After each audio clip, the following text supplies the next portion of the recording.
সরস্বতী মহাভাগে বিদ্যে কমল লোচনে, বিশ্বরূপে বিশালাক্ষী বিদ্যাং দেহি নমঃস্তুতে।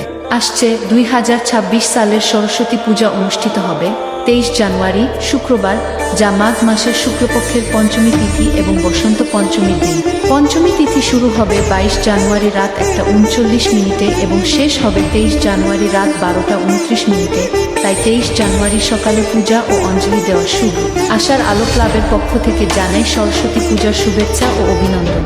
প্রতিবারের ন্যায় এইবারও সরস্বতী পূজা খুব জমজমাট আয়োজনে অনুষ্ঠিত হচ্ছে রাজাপালং, কাশিয়ারবিল, উখিয়া, কক্সবাজারের অন্তর্গত সার্বজনীন শ্রী শ্রী বিষ্ণু মন্দির প্রাঙ্গণে। মায়ের আশীর্বাদে জীবন হোক গান, সঙ্গীত ও শিল্পের আলো আলোকিত হোক। বসন্তের প্রথম দিনে মা সরস্বতীর আগমন, সকলের জীবনে আসুক সমৃদ্ধি ও নতুন সম্ভাবনা। বিদ্যা, বুদ্ধি আর সৃজনশীলতার দেবী মা সরস্বতীকে প্রণাম। আমাদের জীবনে গানের ধারা বইয়ে দিন। শুভ সরস্বতী পূজা। জয় মা সরস্বতী।